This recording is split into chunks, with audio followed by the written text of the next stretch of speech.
Alors on va passer à une nouvelle question que vous nous avez posée sur les réseaux sociaux de PromSoc.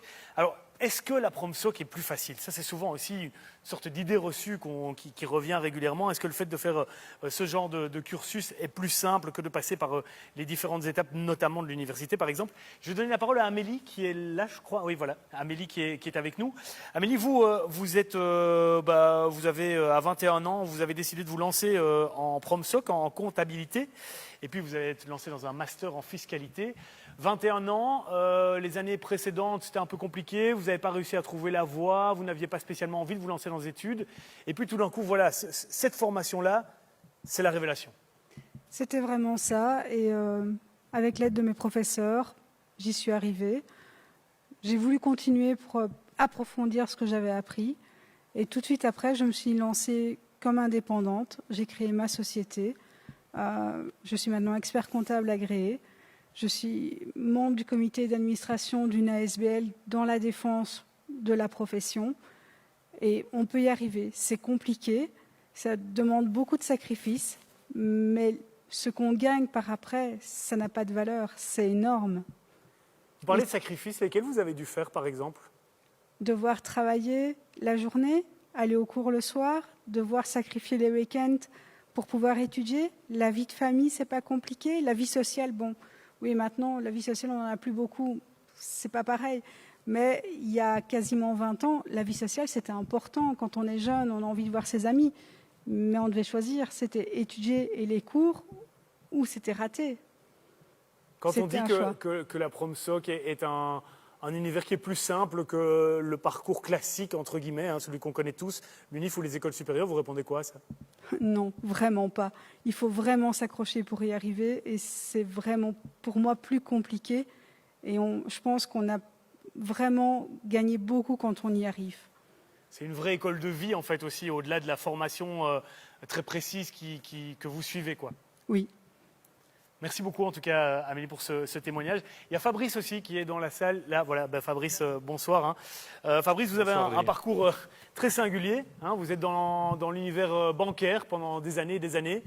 Et puis, tout d'un coup, vous rencontrez quelqu'un qui vous dit « Tiens, la PromSoc, ce ne serait pas quelque chose qui pourrait vous plaire? Est-ce que ça ne pourrait pas faire partie de votre univers aussi ?» Et vous décidez de tout lâcher et de partir vers cet univers de la PromSoc.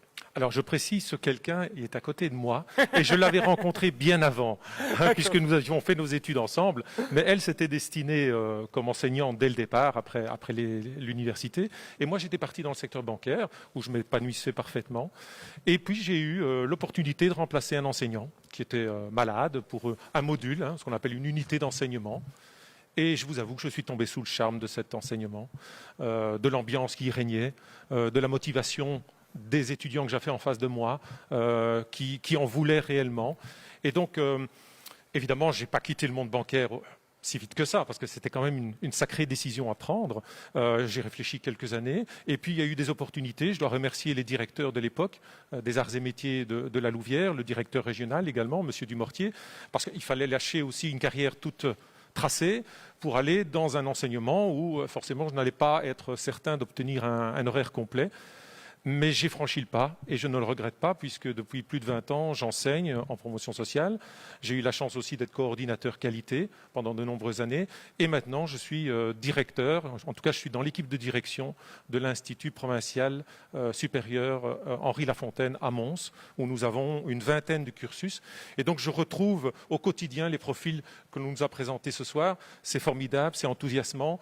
C'est vrai que c'est un sacrifice pour les familles parce que les familles font en fait les études avec l'étudiant.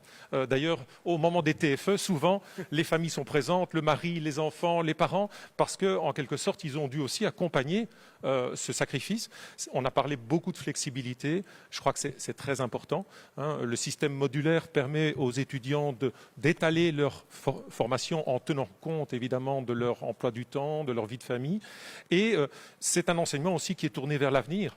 Je pense qu'on ne l'a pas encore dit, c'est vrai que c'est en soirée, c'est en journée, mais c'est aussi maintenant en e-learning. C'est-à-dire qu'avec la crise, on parle beaucoup d'hybridation, mais la PromSoc, l'hybridation, elle existe déjà depuis pas mal d'années.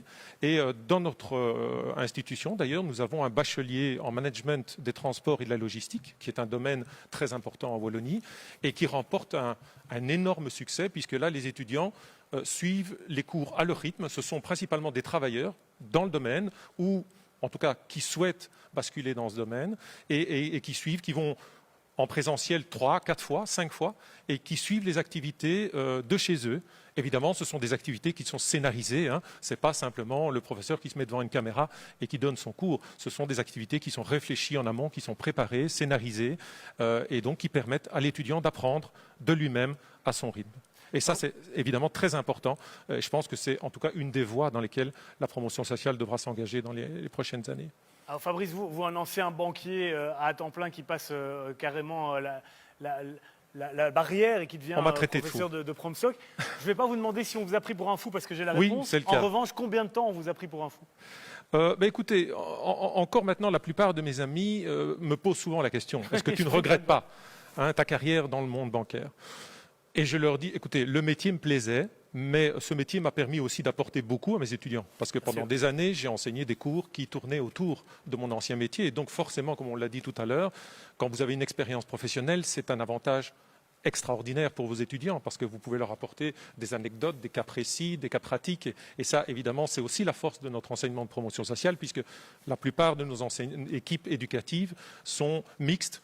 Il y a des enseignants à temps plein et il y a aussi des experts de la profession qui apportent leur savoir-faire et leur connaissance du métier. Merci beaucoup en tout cas Fabrice. Merci à vous. Ce parcours très singulier.